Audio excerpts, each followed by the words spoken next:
Llevo 48 años buceando. Sigo disfrutando. La enseñanza del buceo se basaba en normas militares. O eras un Rambo o tú no pasabas. Tenías que salir de 30 metros sacando aire sin ahogarte. Y si no habías muerto con eso, luego tenías que nadar 2,5 kilómetros. Yo pasé muchas veces miedo. Ha habido un cambio radical en cuanto a la mentalidad del buceo. El que se metía en el agua no se metía a observar. Los extranjeros, cuando venían a bucear aquí, necesitaban un permiso de la Armada. ¿Qué diferencia hay entre el fondo del mar del 1970 y poco y del 2024? El coral prácticamente se ha acabado. La mejor inversión de tu vida. Corales, tortugas, tiburones, meros de 2 metros, morenas, todo lo que te puedas imaginar estaba allá.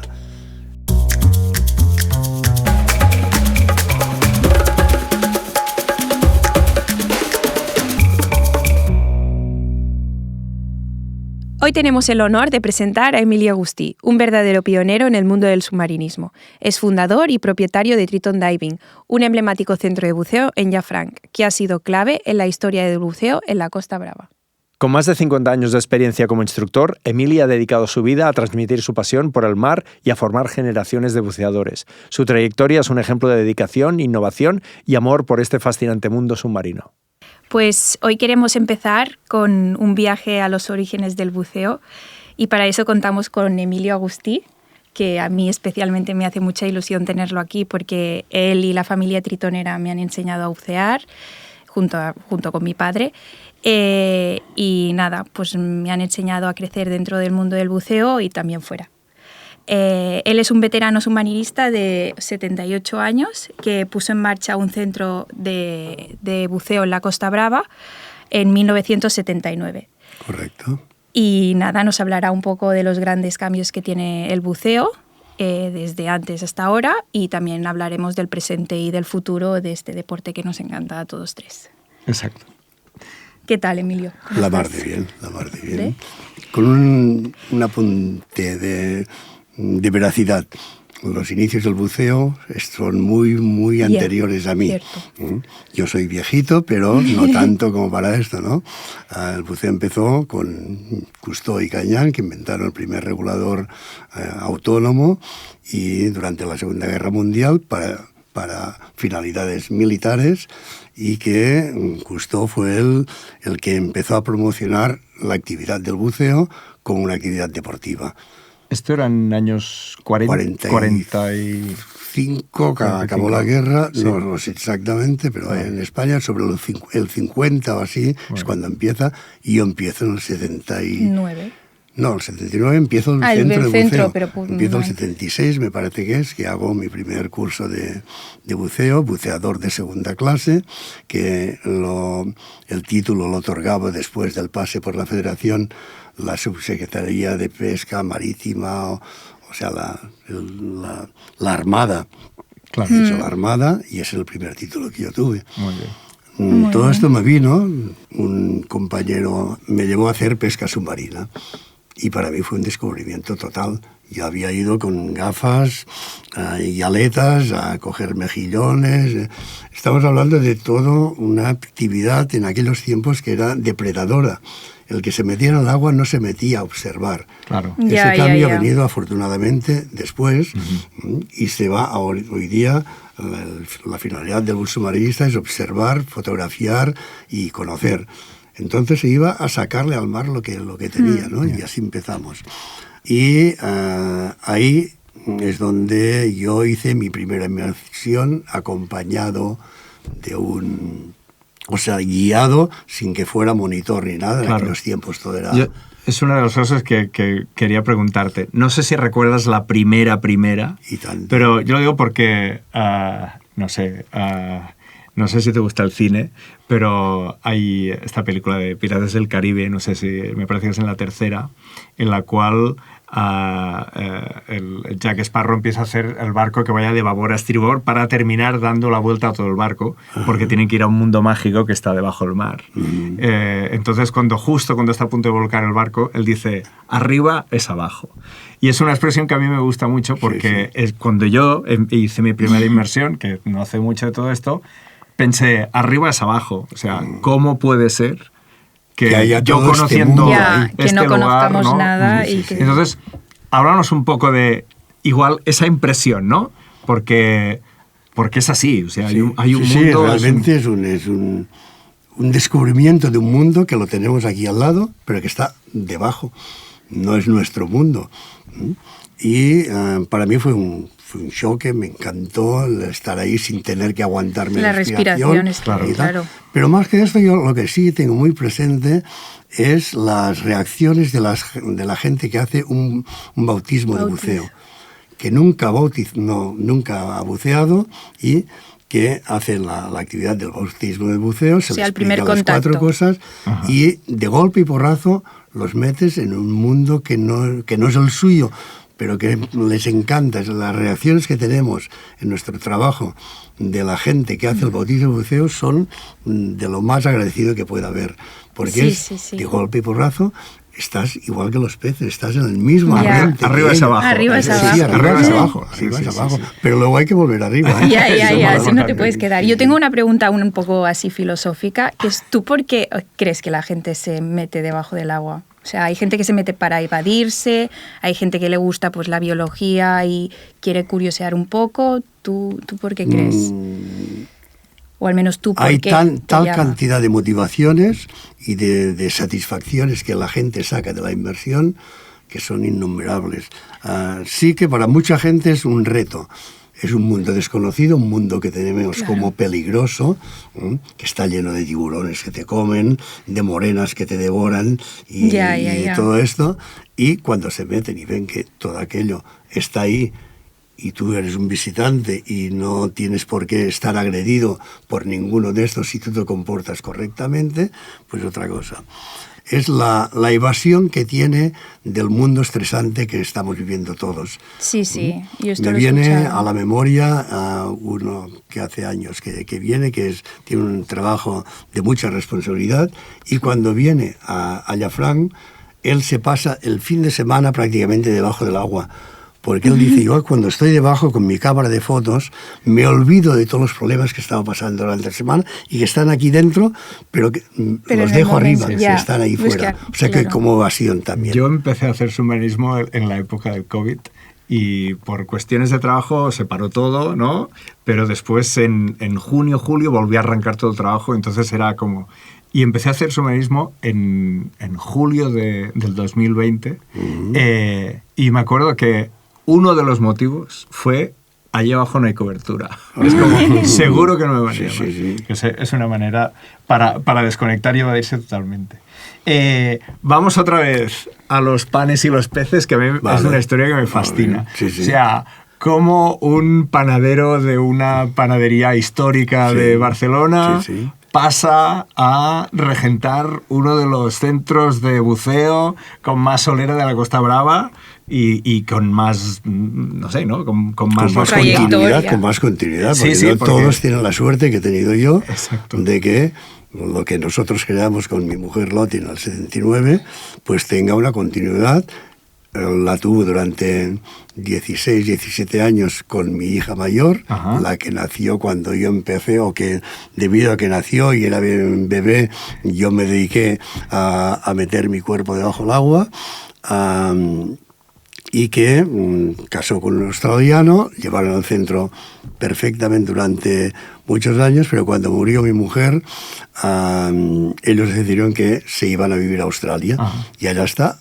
Sí, no se dedica profesionalmente, pero sigue buceando la mar de bien.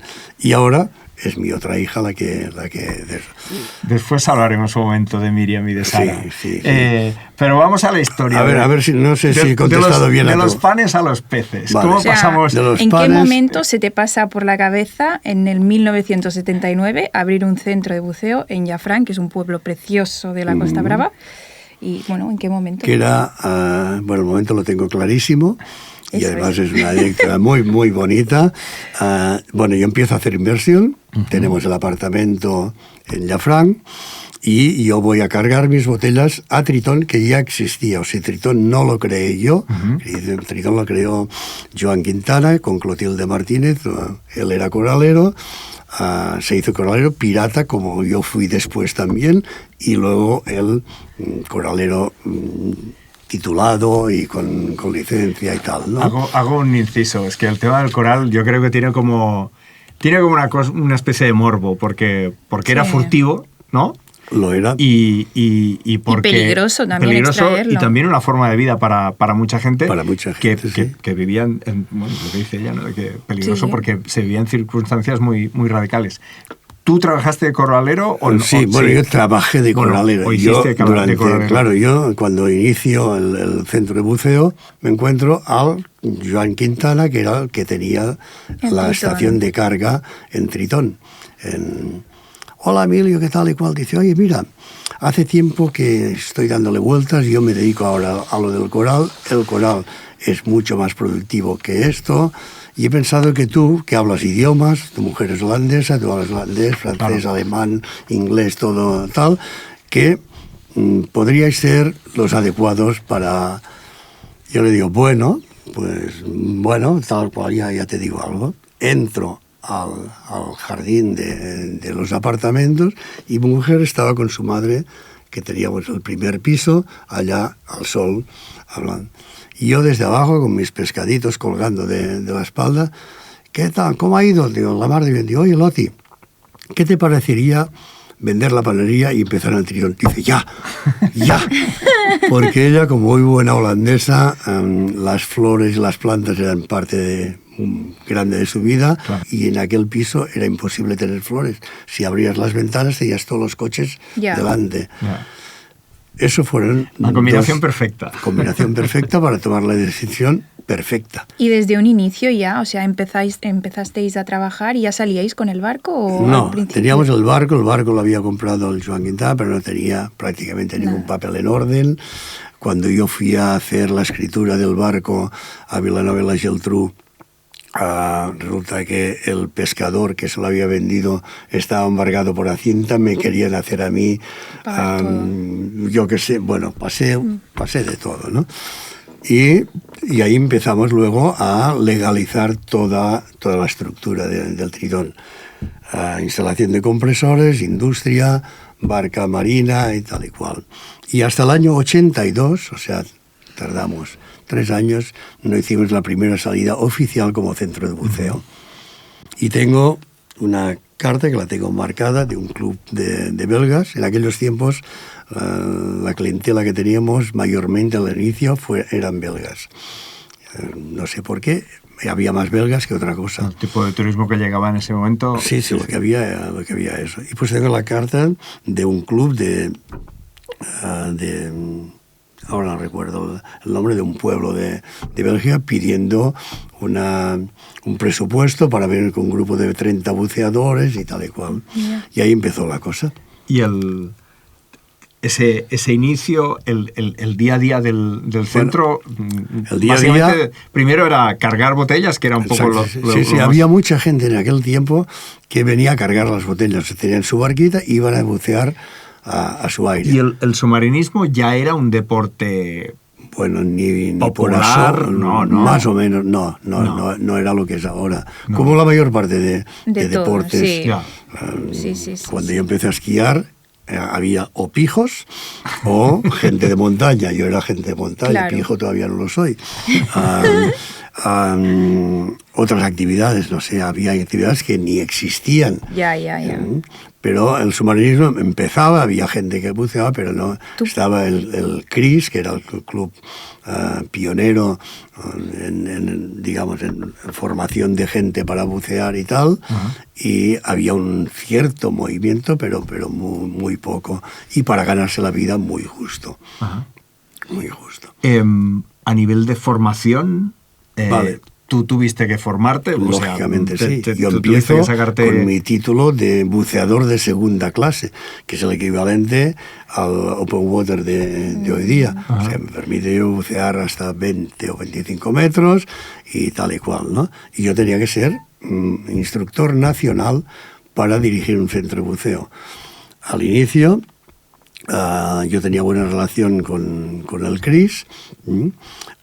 El presidente era panadero también y fue uno de los posibles compradores de mi panadería y que no la tuvo porque me apretó, porque me apretó y él iba pues jugando su baza hasta el día que me llegó uno y me dijo, dice, a ver, he oído que tal, eso es así, sí, tal. Pum, me puso el dinero encima de la mesa y dije, bueno, pues adiós y buenas, ¿no? Claro.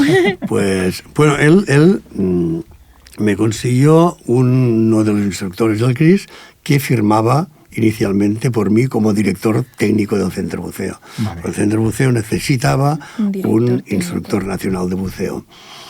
Aparte de otras tonterías o burradas de aquellos tiempos, de que cuando nosotros abrimos el centro buceo era obligatorio que un centro buceo tuviera un cartucho de recompresión. Cartucho de recompresión aquí me has pillado, no sé qué es para clase. No sabes eso. No. Eso es historia. A Dios gracias, es historia. El cartucho de recompresión era un cilindro metálico donde con una abertura cilíndrica que se sacaba la tapa, metías al accidentado dentro, cerrabas y lo presurizabas. Y él así. Era como una cámara hiperbárica. Una cámara hiperbárica, pero claro, una cámara hiperbárica tiene una antecámara. Si el accidentado tiene un problema, hay un médico que puede presurizarse, abrir y entrar y tal. Aquí no. Aquí si tú metías a una persona dentro y en la posición era esta y moverlo no era nada fácil, solo que tuviera un vómito se te ahogaba. Si había cualquier problema, tú no podías despresurizarlo porque lo reventabas. Es como un ataúd. Pero aquello, no sé quién de Madrid pensó que era la panacea y nos obligaban a tenerlo. Y el Cris me cedió uno para que yo pasara la inspección.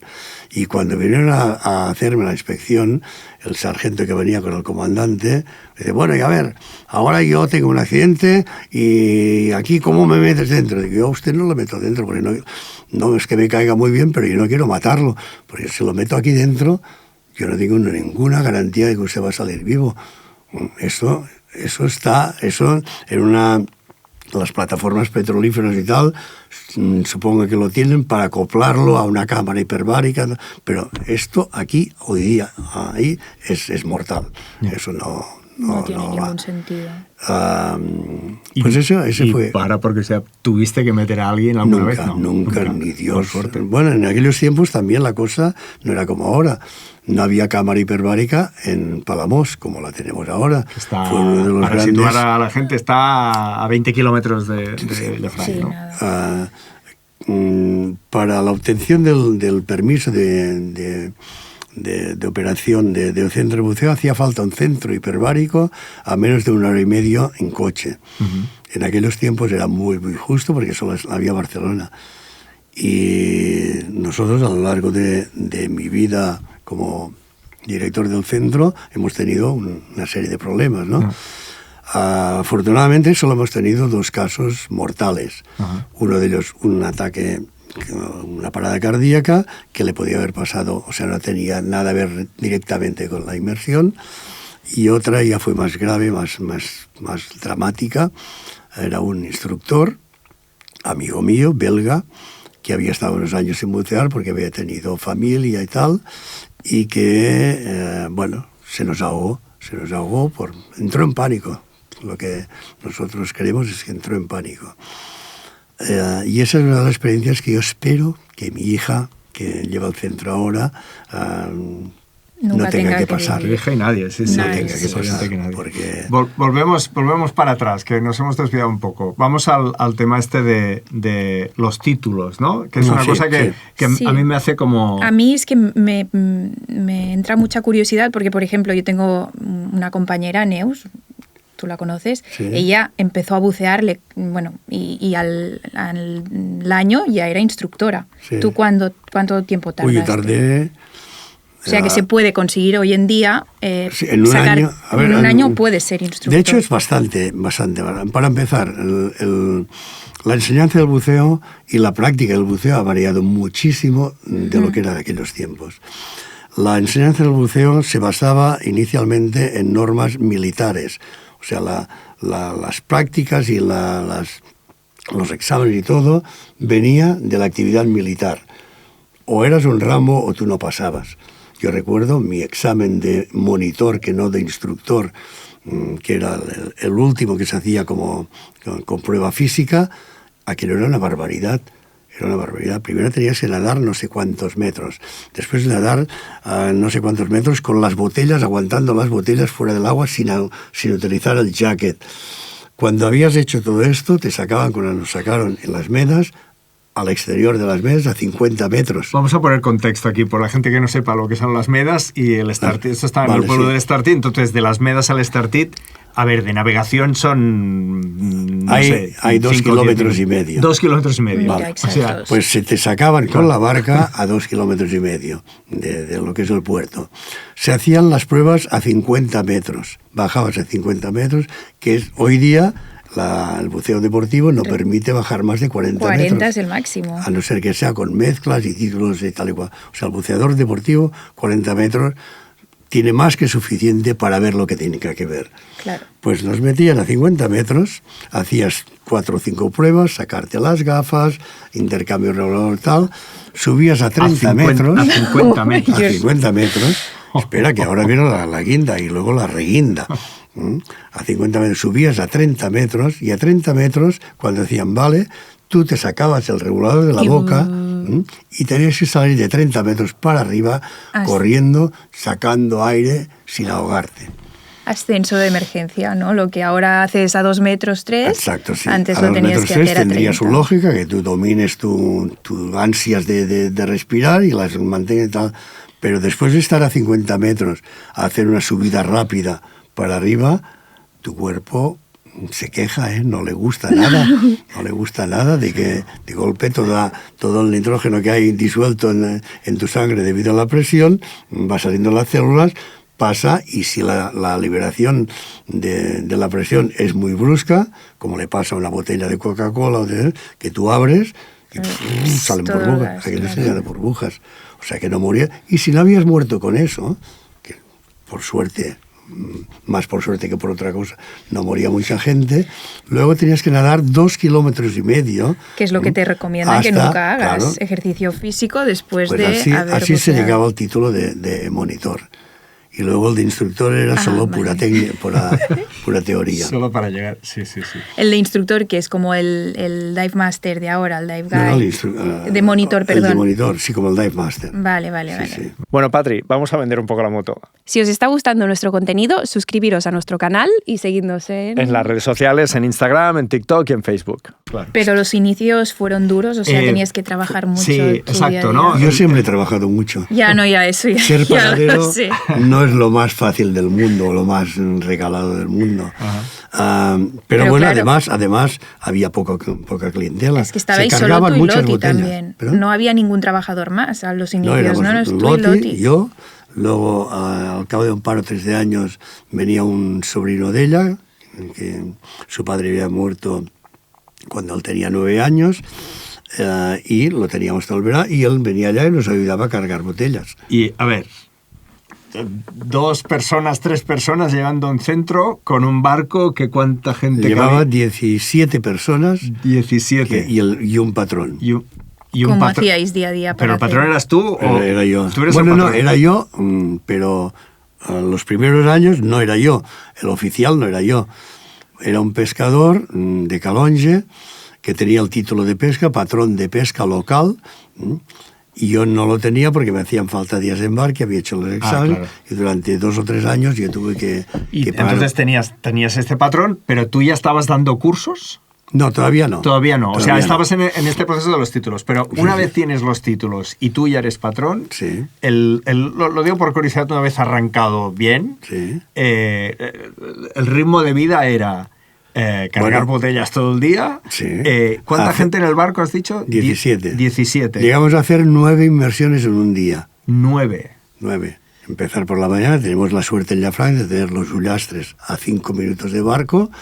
y bien coordinado. Hacemos un inciso. ¿Qué son los Ullastras? Los Ullastras es un punto de buceo súper bonito, que son 3 en concreto, y son rocas, como montes submarinos que tienen la cara norte llena de gorgonias, que las gorgonias es un coral blando súper bonito y muy bonito de ver bajo el agua. Espectacular. Y que alberga mucha vida y biodiversidad. Mucha.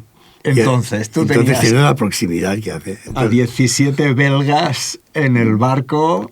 Y yo 9 veces por día y tú solo. Sin boyas de fondeo. O sea, tú llegabas y tenías que saber las triangulación. Triangulación, 2 puntos. Por un lado, hacer una línea, y si hay 2 puntos por el otro lado que hacen otra línea, la intersección de esas 2 líneas es el punto, y hay que saberlo, y hay que conocerlo. Que tenías referencias de la costa, del lado de Calella y del lado de Tamariu. Y luego hay que contar con la corriente y el viento, porque los Ullastres son unas rocas así. Y arriba hay 8 metros y abajo hay 50. Y la gente no las puedes tirar a 50. O sea, tenías que mirar de fondear. Si tú adivinabas que no siempre lo veías claro, de que la corriente venía así, tirabas el ancla aquí, el ancla agarraba o no agarraba, y el cabo pasaba por encima de la punta. Y eso es lo ideal de la inmersión. Y después, ahí sufrimos un montón. ¿Y tú te llegabas a tirar al barco lo dejabas solo alguna vez? Casi nunca. No. Casi nunca. Ahora seguramente. O sea, no diré que nunca, pero sí que, loco lo puedo estar, pero tonto no. Tú no puedes enviar 17 personas abajo y dejar el barco sin nadie. Claro. No. O sea, si alguna vez yo buceaba, porque había de acompañar a alguien o tal, dejaba a alguna persona a bordo, que siempre sí, lo que llevábamos, que era obligatorio. Y parece que ahora no lo es, pero en Tritón lo seguimos llevando, porque para mí es básico, en cuanto a elemento de seguridad, es la zodia de apoyo. Claro. Sí. El barco está fondeado, muy bien, todo el mundo está bajo el agua, sale uno a 20 o 30 metros del barco y tiene un problema. ¿Y qué haces? ¿Desamarrar el barco y irte a buscarlo, abandonando los otros? Vas con la zodia y tal. Claro. Muy bien. Pues sí, en ese tiempo no iba así. Y luego había poco trabajo, o sea, pocos ingresos. Y ahí es donde yo empiezo a hacer coral, a recolectar erizos, a hacer obras subacuáticas, con un amigo de Llafranc, Gusto Cervera, del Che Tomás. Un clásico. Que formamos aquí un equipo de chapuzas subacuáticas la mar de bueno. Hicimos unos trabajos bastante apañados y con eso pues íbamos complementando lo que se hacía en verano y la clientela fue aumentando. Y a mí me suena una historia de que a veces estos 17 belgas estaban un poco todos pasaditos de peso y el barco iba como iba. De hecho, las normas de seguridad de navegación dicen que un barco tiene que tener un francobordo X. Francobordo es la distancia entre la cubierta y el nivel del agua, que es la reserva de flotabilidad que tiene el barco. En aquel barco con 17 holandeses o belgas encima con botellas y todo, de medio barco hacia la popa, la cubierta estaba debajo del agua, no estaba arriba. Yo pasé muchas veces miedo. Miedo de que aquello se fuera al carajo, de que aquello diera la vuelta y bueno. Es que a mí me parece muy interesante y creo que, un poco también la intención de este podcast, que es divulgar el mundo del submarinismo, pero también el explicar las posibles carreras que podría haber vinculadas, ¿no? Yo siempre pienso en lo mismo, de buceo más otra cosa, ¿no? Buceo más biología hace que, no sé, ¿no? Que ella puede vivir del buceo más la biología, ¿no? Entonces, lo de montar o crear un centro, por eso me parece tan apasionante, ¿no? Porque requiere de valentía y requiere también de estos momentos de saber requiere gestionarlo. valentía, requiere de cualidades organizativas, requiere de seriedad, requiere de ser consciente con la seguridad, Yo hay una norma que les he intentado inculcar y creo con mucho éxito al equipo que ahora lleva el Tritón, del cual Rubén es el director, es la prudencia. El que un accidente puede pasar siempre. Estamos en un elemento que no es el nuestro, a cualquiera que le pase algo se puede quedar ahí. Puede pasar. Si algún día pasa, al menos a mí me gustaría estar con la convicción de que he hecho todo lo posible para evitarlo. He puesto todos los medios de seguridad y de precaución para que aquello no pase. Si pasa, allá vamos. Sí, y aquí también está el tema del equipo, ¿no? De un poco de... El equipo ha cambiado también mucho. Bueno, yo pienso que hoy en día el equipo de buceo ya es complejo, o sea, por ejemplo, tenemos el neopreno, la máscara, las aletas, que para mí son elementos un poco, bueno, pues sencillos, básicos. Pero luego, sí, básicos, y luego tenemos el jacket, el regulador y la botella, que a mi parecer, pues son elementos complicados y que por ejemplo, yo hoy en día, siendo instructora, cuando abro una botella y todo, ya es como a ver que todo esté bien. ¿Cómo era el equipo antes? Porque tiene que tener tela. Ha cambiado mucho. En el año 79, ¿con qué te tirabas al agua? En primer lugar, había muchísima gente que iba con bibotellas. Bibotellas, o sea, dos botellas. 2x10 o 2x12. Cuando nosotros hacíamos coral, llevábamos 2x12 más un biberón, más una botella de 5 litros de reserva para la descompresión, porque aquello era una manera muy... Pero el aire que te llevabas abajo era... Aire, no era una claro, mezcla. Sí. Vale. Bueno, no se empieza a trabajar aquí, no con el nitrox, porque el nitrox es de cara al deportivo. Nitrox es aire enriquecido enriquecido con más oxígeno, o sea, la mezcla, la composición del aire es 21% oxígeno, 79% nitrógeno. El oxígeno tiene una cierta toxicidad a partir de una cierta presión parcial, y el nitrógeno es el que nos produce la enfermedad descompresiva. Resulta que es un gas inerte que en nuestro cuerpo, cuando nos sumergimos, al estar sometidos a presión, las células de nuestro cuerpo lo van absorbiendo debido a esta presión. Si nosotros respetamos las tablas de descompresión o los tiempos y la profundidad, y hacemos la subida de acuerdo a lo que marcan esos cánones, pues ese exceso de nitrógeno que nuestro cuerpo ha absorbido, cuando empezamos a subir, se va liberando en forma de micro burbujas. Y eso está muy bien, porque nuestro cuerpo lo elimina sin ningún problema. Pero si de golpe y porrazo nosotros disminuimos esta presión, o sea, subimos demasiado rápido o pasa cualquier cosa, esas mini burbujas o micro burbujas se transforman en burbujas. Y una burbuja en el riego sanguíneo o neurológico puede ser fatal, o si no puede provocar problemas. Pues vamos a las bibotellas. Vale, las bibotellas pesan. ¿Por qué eran bibotellas? Para tener más aire. Porque en aquellos tiempos la inmersión se hacía con un reloj. Tú, al inicio de la inmersión, ponías la minutera a 0 para saber que el momento que tú te sumergías, independientemente de la hora que fuera, empezaba a contar los minutos. Reloj para saber el tiempo.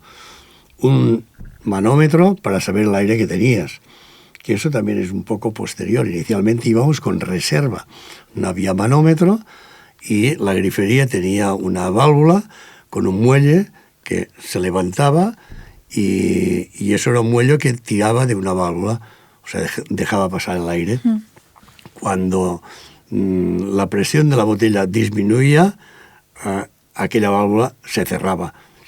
Tú notabas que te ibas quedando sin aire, tirabas de la reserva y abrías una reserva de aire. Como las motos, que tú tenías una reserva y abrías... Exacto. Pero claro, debajo del agua no hay gasolineras ni hay nada. Y lo que pasa es que eso era un mecanismo que iba en la grifería, se levantaba y había una varilla que cuando tú necesitabas tirabas de ella. Voluntariamente, eso era el efecto, ¿no? Y eso quería decir, ¿te queda poco aire? No, eso se ha acabado porque quedaban 40, 50 atmósferas. Pero si tú te metías por agujeros o lo que fuera y con un golpe la varilla había bajado, o sea, habías dado un golpe a la palanquita esa, pues tú no te habías enterado. Y tú no tenías reserva. Y cuando Nada. A correr. Por eso lo de practicar a los 30 eso es una de metros las la primeras salida. cosas. El que yo diría que de lo que yo he conocido es eso. Primero la reserva, que pasó al manómetro. El manómetro te da la presión de la botella y tú sabes en todo momento, igual que con un coche, la reserva que tú tienes de aire. Claro. ¿Vale? Luego, los arneses. Que es lo equivalente al jacket, ¿no?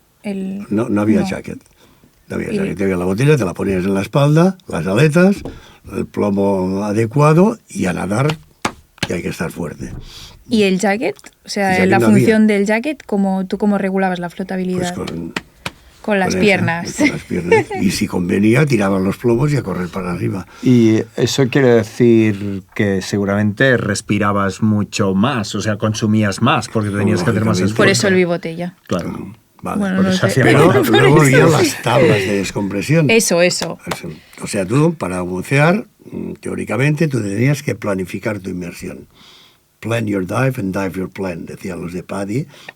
O sea, planifica tu inmersión y luego sigue tu plan. Claro. Y si tú te has propuesto bajar a máximo 30 metros y estar máximo 20 minutos, no te pases.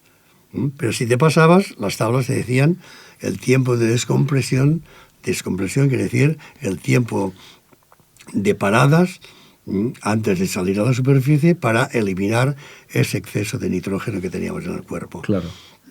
Sí. Y ahí vino uno de los grandes cambios en el material de buceo. Antes, pues tú bajabas y hacías tus planes y tal y cual, ¿no? Hoy día con el ordenador... Claro, es que ha habido un cambio Esa es una de las brutal. cosas que te quería preguntar. Para mí hay dos elementos sí. que han hecho que la Eso. inmersión se vuelva mucho más segura y mucho más fácil. La primera es el jacket. Tener un jacket que se hincha apretando un botoncito y que nos regula la flotabilidad tranquilamente sin ningún esfuerzo físico es un gran qué. Pero es que además nos sirve como chaleco salvavidas una vez estamos en la superficie. Claro. O sea que para mí el jacket es de las cosas que han hecho que la comodidad de llevar una botella en lugar de dos arneses aquí y el cinturón o aquella que se ponía por debajo para que no se levantara y tal y cual. Incomodidad y inseguridad total. O sea, el jacket y el ordenador. y el ordenador. Para mí son los dos elementos base para... El ordenador, ¿a partir de qué momento? O sea, ¿a partir de qué momento se dejan las tablas. Los cálculos, el reloj pues y no sé, todo? pero hace años ahora. No yo recuerdo que cuando mi padre me dio mi primer curso, que tenía 8 años o 9, que era como el SEAL Team, no sé qué, bueno, país SEAL Team o algo así, me enseñó las tablas. Mi padre, no sé si es porque era matemático o si es porque se usan todavía. Sí, ver, el examen de instructor y el de buceador, había que hacer una serie de cálculos de tabla, cálculos de consumo. Claro. Para saber tú, a ver, la botella tiene tantas atmósferas de presión con un volumen tal, son tantos litros. Si tu consumo en superficie es de 20 litros por minuto, a 30 metros es 4 veces mayor. Hay que calcular el tiempo que tú tendrás y hacer todo eso es innecesario hoy día. Vamos a ver un chaleco, un jacket antiguo, o un collarín en este caso. Como podemos ver, tiene algún elemento que hoy en día ya no se lleva, que es por ejemplo esta botella, el cual nos servía para hinchar este jacket. Otro método de hinchado que tendríamos sería uno que ya conocemos, que sería el oral. Y aquí también tendríamos una válvula de vaciado. Y como no, la tráquea para poder vaciar este jacket. ¿Cómo se lo ponían? Simplemente iba por aquí unas tiras por detrás e iba ajustado. Con lo cual podéis ver aquí que se puede hinchar, deshinchar, hinchar manualmente y deshinchar. Pero creo que lo que ya no usamos son estos profundímetros que no sé si hoy en día seguirían funcionando. O sea, la evolución, ¿por dónde venía? ¿Por dónde aprendíais o sabíais que había nuevos cambios? ¿Esto era una cosa que venía de fuera? Por ejemplo, los buzos que venían los turistas os traían cosas nuevas, ¿o vosotros ya desde aquí ya estabais al caso? Bueno, nosotros trabajamos con inicialmente con muchos belgas, luego holandeses, ya que mi mujer era holandesa y yo hablaba holandés también, luego un poco de todo y tal, pero sí que los cambios yo diría que vienen de Estados Unidos. De Estados Paddy. Unidos. Paddy fue el gran revolucionario del mundo del buceo. Paddy llegó un momento que dijo, a ver, todas esas pruebas inhumanas que se hacen hacer a los monitores y todo ese aprendizaje tan largo, que se tardaba 2 meses a tener el título de buceador de segunda clase. Hoy día, en 4 días, se puede dar la titulación a una persona trabajando intensamente, pero en 4 días se le puede dar. Y no quiere decir que esa persona esté menos preparada que antes. Lo que sí ha pasado es que ha habido un cambio radical en cuanto a la mentalidad del buceo. Antes, como he dicho anteriormente, la actividad del buceo venía de una actividad militar. El buceador tenía que ser un macho que aguantara lo que fuera y tal. Y Paddy dijo, no, a ver, ¿a qué estamos jugando? Con vidas, sí. La actividad de buceo deportivo es para pasarlo bien. Para pasarlo bien, lo primero que tenemos que estar es no estar en peligro. O sea, minimizar los riesgos que tenemos. Entonces pusieron un límite de 30 metros, creo que es, como límite máximo de buceo. Y siempre dentro de lo que se llama la curva de seguridad.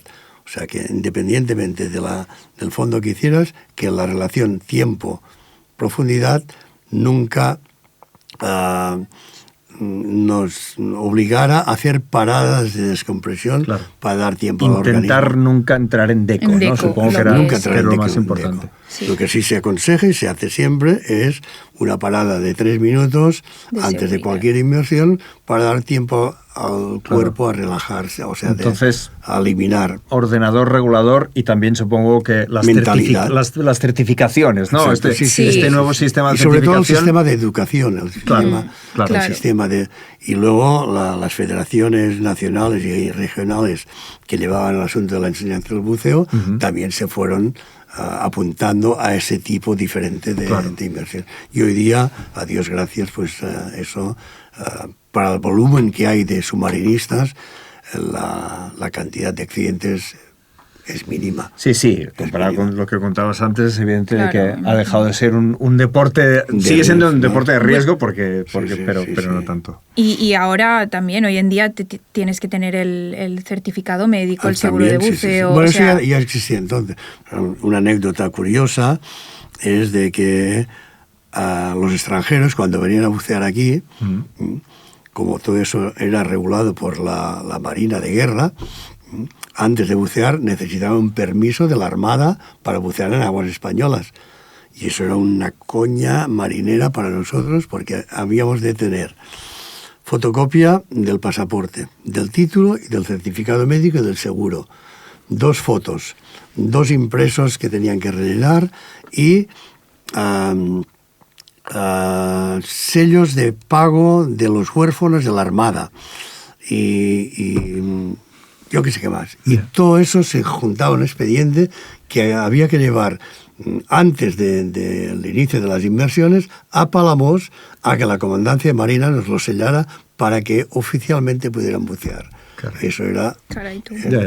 Era, bueno... Práctico. Horroroso. Muy bien. Hablemos de inmersiones ahora. Vamos. No sé... Hay una cosa que siempre me pica la curiosidad y es ¿qué diferencia hay entre el fondo del mar del 1970 y poco y el fondo del mar del 2024? Lo digo porque es evidente que aquí hay temas a hablar, ¿no? De cambio climático, pero aparte, no sé, ¿no? Seguramente la sobrepesca, todas estas cosas, no sé, claro, es veíais que hay cosas que ahora no se ven. Hay un montón de factores que afectan negativamente al medio en el que nos movemos.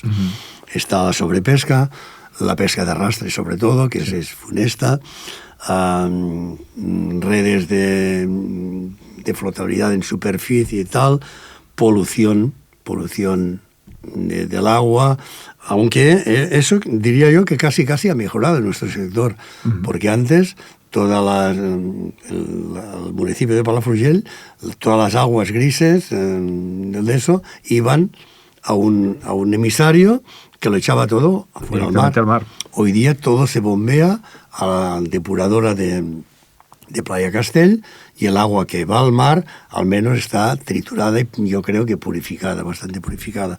Cuanto a esto quizá hemos ido a mejor, algo a mejor. Pero luego está la polución química, plásticos, sí, de ruido, la cantidad de barcos y lanchas y tal, que hubo un cambio muy, muy, muy radical y muy, muy corto. O sea, cuando la pandemia, en aquel año, ahí se movía poca cosa, pues se vio un cambio de comportamiento de muchas de las especies que había. Ya. Y lo que te preguntaba al principio, en el año 79, ¿veías cosas que ahora no se ven? Coral rojo, por ejemplo. Coral rojo, coral seguro. A pesar de los piratillas como nosotros, sí que se veía bastante. Es que yo ahora tengo que ir buscando en agujeros muy difícil verlo, para verlo. Difícil, y ves alguna ramita o algún agujero donde nadie todavía ha podido meter una varilla para sacarlo y tal y cual. Yeah. Desgraciadamente el coral rojo se pagó muy bien y se sigue pagando, creo. Sí. Lo único que hoy día está regulado. La vigilancia no es muy espesa, por decir algo. Yeah. O sea, lo que sí hay es que una serie de coraleros profesionales titulados, o sea, legalizados, y que ellos más o menos se cuidan de que la cosa vaya bien. Pero claro, lo que sí ha habido es de que el coral prácticamente se ha acabado hasta los 40 metros o por ahí. Sí, no, yo prácticamente. No prácticamente. ¿Y a nivel de fauna? De la fauna, sobre todo, el gran miedo que tenemos es las gorgonias. Claro. Las gorgonias son uno de los grandes atractivos de nuestra zona. Los ullastres que ya no me han nombrado son unas rocas riquísimas en gorgonia, son de una espectacularidad y un colorido único, y además son abrigo de un montón de organismos que si no están ellas no van a crecer, no van a prosperar. Claro, es como lo equivalente al coral. Sí, de hecho, los arrecifes de blanco, coral. ¿no? Sí. Yeah. Y eso, pues, desafortunadamente, hasta unos 20 metros hay pocas, como coral también. Pero puede, o sea, no sé, porque yo, claro, llevo buceando mucho menos tiempo que tú.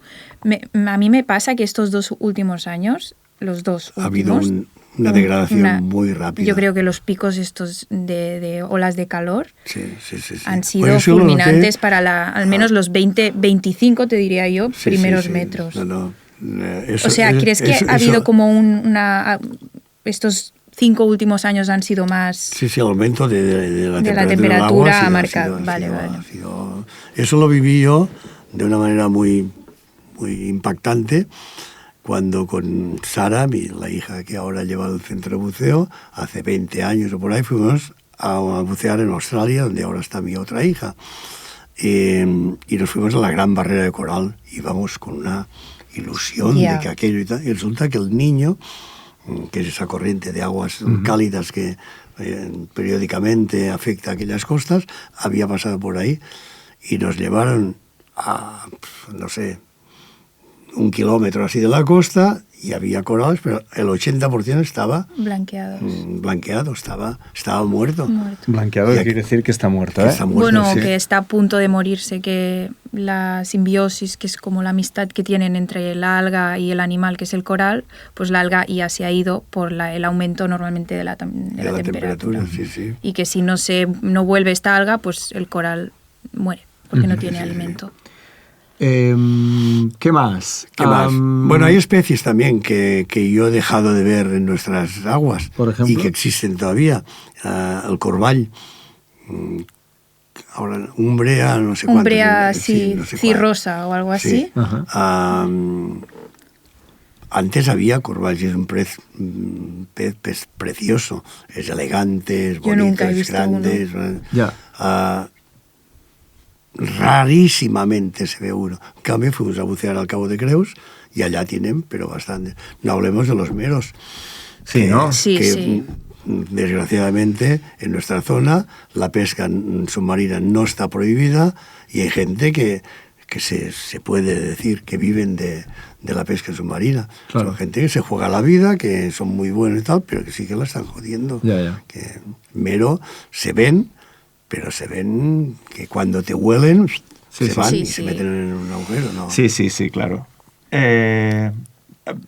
Ahora estaba pensando en la proyección del centro, ¿no? O sea, arrancado, todo esto ya funciona, empieza a haber más gente. Ahora, si no me equivoco, en el centro ya hay casi 10 personas trabajando. Sí, o sea, en temporada en julio y alta. agosto, sí. El volumen ha cambiado mucho, pero ¿atribuirías a algún factor o ha habido en algún momento que notaseis algún aumento claro del submarinismo o es una cosa que ha sido como gradual?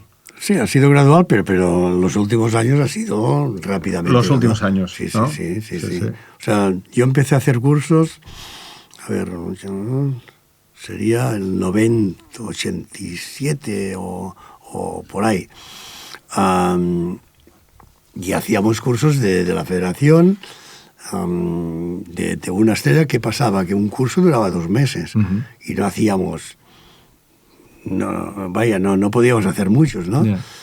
En el 92 yo me hice instructor de PADI y ahí vino un cambio, aparte de que todo el mundo del buceo evolucionó hacia cada vez más gente. Claro. Y hoy día pues estamos dando un montón de cursos de bautizos de buceo y tal. O sea, la actividad del buceo se ha popularizado muchísimo. Ajá. Mucho. Y en este sentido, evidentemente, quizá ahora, no sé, como propietario o persona vinculada a un centro, pero la lectura que tú le das a este aumento, o simplemente el hecho de que el submarinismo ha sido algo positivo para la zona, ¿no? Hombre. No sé, lo digo porque hay una teoría que voy oyendo hoy en día que la cosa es, si nos vamos a viajar, estamos polucionando el país o el mundo o lo que sea, ¿no? Pero si te vas a la zona esta a hacer submarinismo, igual la gente de esa zona ha dejado de pescar para dedicarse al submarinismo, bueno, por lo cual puede hacer, no sé. No sé si es el caso de nuestra zona. Yeah. El pescador es pescador. Ya ha habido yo conozco un par de pescadores que se dedicaron al coral. Dedicarse a trabajos subacuáticos o a enseñanza de buceo y tal, yo no lo conozco. No. Lo que sí es verdad es de que nuestra actividad proporciona un nivel de trabajo importante, sobre todo en la baja temporada. O sea, el turismo en la Costa Brava es julio y agosto, pero el turismo de buceo empieza en Semana Santa y acaba en noviembre. O sea, en la baja temporada, al menos en nuestro pueblo, el Llafranc, el Llafranc y Calella, Palafrugell y Tamariu, que la temporada pues hace que la gente en la baja temporada, claro, apartamentos, hoteles, restaurantes, todo el mundo trabaje más. O sea, que es una actividad beneficiosa para la zona. Muy bien. Y a mí me ha pasado una cosa curiosa que te quería comentar, que es que empecé a bucear, me gustaba, pero a lo largo de los años me ha ido captando más, y trabajar y aprender y todo, pues ha hecho que el buceo hoy en día sea de mis cosas favoritas. ¿A ti te ha pasado que, o sea, antes te gustaba bucear más o te gusta más ahora? ¿Cómo ha ido tú? Ahí casi que seré negativo. No, también está bien, a mí. Pero yo creo que es interesante. Sincero. Sí. Yo llevo 48 años o así buceando, ¿no? Y muy intensamente. O sea, hubo años en que yo empezaba a las 7 de la mañana, empezaba a hacer un curso detrás de la escollera de Palamós, salía, mi mujer ya tenía a la gente preparada en la barca, me quitaba las botellas, lo metía todo, iba a hacer una salida y otra salida. Luego llegaba el Tritón, tenía que cargar botellas, tenía que hacer reparaciones de reguladores de botellas y tal y cual. Ya. 5 en 1 casi. Entonces, y aparte de eso, yo vengo de la montaña, vengo de aficiones montañeras y a mí me gusta muchísimo el mar, o sea, me gusta la naturaleza. Yeah. Y una de las expresiones de la naturaleza más bonita y más cruel cuando quiere es el mar. El mar, cuando aquellas calmas del mes de enero en Llafranc, esas luces que tiene y tal, es precioso.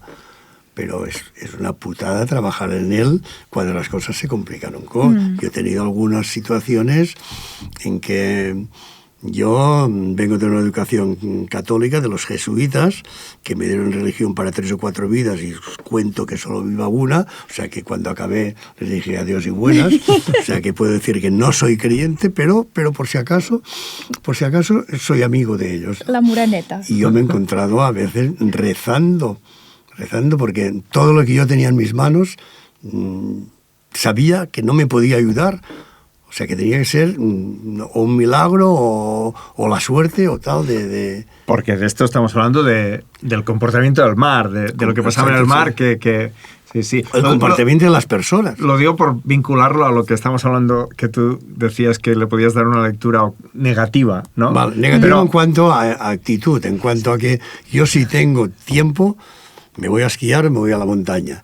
Raramente yo cogeré la barca y me iré a pasear, claro. Que me gusta también. Claro. ¿No? Me gusta también. Sí, pero es que yo he sufrido mucho en el mar. Sí. Ya. He sufrido mucho. Pero por lo que te decía antes de esta cosa de juntar el submarinismo con un oficio, ¿no? Lo de montar un centro, por ejemplo, es una de las cosas que te puede pasar. Sí. Que Claro. termine devorándote el Bueno, propio, pasa de que ¿no? de un hobby tú haces tu trabajo ideal, romántico, fantástico, pero ya no tienes el hobby. El hobby es el trabajo. Claro. Y yo sigo disfrutando intensamente de la inmersión, intensísimamente. Ahora, para mí, la belleza de nuestros ullastres, de dejarme caer por aquellas paredes, así como flotando, o sea, flotando, pero como flotando en el aire, con todos aquellos peces, las 3 cubas, aquellos antias y las gorgonias y tal. Eso es una belleza que no he encontrado en muchos sitios del mundo. Y ahora para darle la vuelta positiva, o sea, yo entiendo que el hecho de trabajar y con esta intensidad en el submarinismo, cuando termina la temporada, quema un poco. Uno lo que quiere, o seguramente tú lo que querías era montaña, ir a viajar y lo que fuese. Pero aún así, la mejor inversión de tu vida. Sí, todavía dudo que la llegue a superar nunca. A ver. Fue la siguiente a esta que decía de la Gran Barrera de Coral, que fue... O sea, fue en Australia. En Australia, sí. Fue un desastre. En nuestro mar yo he hecho inmersiones fabulosas y tal, pero la espectacularidad de aquella inmersión en un barco hundido que hay en la costa al sur de la Gran Barrera de Coral, en Townsville. Hay un barco hundido que se llama Yongala, que está a 2 horas y media de barco de la costa. Eso está lejos. Está lejos y está en medio de la nada. De la nada. Y fuimos con mi hija mayor y su marido, australiano, y yo. El centro de buceo se llamaba Adrenaline Dive. ya te pone un poco, ¿no? Cuando salimos de puerto, había viento y había mar. Y pum, y pum, y pum. A la que llevábamos 1 hora, y quedaba 1 hora y media todavía, aquello era horroroso. Yo, en mi lugar, yo no hubiese trabajado con ese mar. Y me fui al capitán del barco y le dije, oye, digo, yo no sé cómo lo ves tú, pero allá donde vamos, según la carta, estamos en medio del nada. Sí, tío. Digo, ¿y a ti te parece lógico ir allá donde va? Porque además está en medio de ahí. Sí, y además no tienen boya de fondeo, tienen una boya hundida. O sea, cogen las referencias por GPS, porque enseñas no hay tampoco, tiran a un tío, llevaban un dinghy que cuando lo tiran al agua era más como una cometa que como un dinghy, y aquel amarró y tal, ¿no? Y dice, tío, digo, yo también me volvería a casa, pero yo cobro por esto y yo voy a hacer esto. Pero yo de verdad que no lo veía claro. Bueno, llegamos, mi hija Miriam no buceó, estaba mareada como una mala cosa, yo empezaba a estar mareado, pero pum, me equipé y me tiré al agua. Había solo 25 metros a la parte de arriba. Veía el cabo que bajaba y desaparecía todo, era una nube de peces, pero una nube. A la que yo me metí dentro de esa nube, perdí contacto con los otros, estaban rodeado de peces de todo. y a la que pasé la nube, allá estaba el barco como esto, pero 140 metros de largo, lleno de todo, de corales, tortugas, tiburones, meros de 2 metros, morenas, todo lo que te puedas imaginar estaba allá. Era... wow. Pero la segunda inmersión yo ya no la hice, yo estaba mareado ya. Y mi trabajo es el mar. Pero tú tienes esa como la buena. Yo creo que no. Eso está muy bien. Hay otras cosas que han sido también muy... Los cenotes de Yucatán yo he son de ido. las cosas que yo he disfrutado muchísimo en cuanto a inversiones. Y he disfrutado muchísimo. El Mar Rojo es precioso, sí. Es un espectáculo total. Y tú ahora tienes 78 años y sigues buceando cada verano. Yo al menos te veo, ¿no? Sí. ¿Se bucea hasta cuándo? Hasta que el cuerpo dice no. Ya. Tenemos aquí un referente, Eduardo Ambella, que murió no hace mucho, que fue el que junto con ¿cómo se llama? Roberto Díaz, un fenómeno de Palamós, batieron el récord en su tiempo, en el 50 y no sé poco, hicieron los 100 metros de profundidad en aquellos tiempos, con un equipo, un regulador bitráquea, botellas y tal y cual. Ese hombre buceó hasta los 80 y pico, hasta poco antes de morir, creo yo. O sea, el buceo, tienes las limitaciones que tu cuerpo te dé o que tu mente te dé. Seguro. Si tú te cagas, te cagas. ¿Tomas algún tipo de precaución ahora? ¿Sigues bajando a la misma profundidad? Bueno, a la misma no, porque porque había hecho algunas incursiones fuera de lo que sería la lógica, ¿no? Pero, bueno, el año pasado bajé a bucear al barco, ese pecio romano que hay son 48 metros. Y no pasa nada, ¿no? Yo estoy bien, o sea, físicamente paso las revisiones médicas y no tengo ninguna cosa que vaya en contra de que yo bucee. Pero sí que también tengo los años que tengo. Y la experiencia y la prudencia que poco a poco he ido acumulando ahí. O sea que...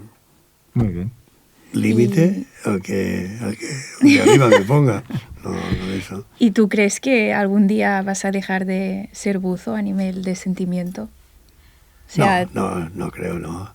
A ver, yo, no sé, seguramente llegará un día que dejaré de ser persona también. Pero ¿te consideras buzo? Sí, yo me considero buzo, estoy muy orgulloso de haber tomado esa sabia decisión en su momento de romper con la tradición familiar de panadero, que no me disgustaba, es la manera dura, muy dura de trabajar también, pero que era la que yo conocía, es el oficio que yo aprendí de pequeñito y el único oficio porque eso lo he ido aprendiendo a trancas y barrancas. Yo, por ejemplo, no tuve la suerte que está teniendo Sara o que tuvo Miriam de tener a un padre que me enseñara y tal. Yo fui aprendiendo, fijándome en cómo trabajaban los otros. Claro. Algunos de ellos, no todos. Porque había uno de Calella que era muy bueno, el Rudy, del Poseidon, y había otro en Llafranc que no voy a enamorar tal, pero que era como para no mirar, ¿no? Entonces yo he ido aprendiendo todo lo que he podido aprender y ahí estoy, ¿no? Bueno. Pero sí que estoy muy contento de la vida que he tenido. Claro. Muy contento. Muy.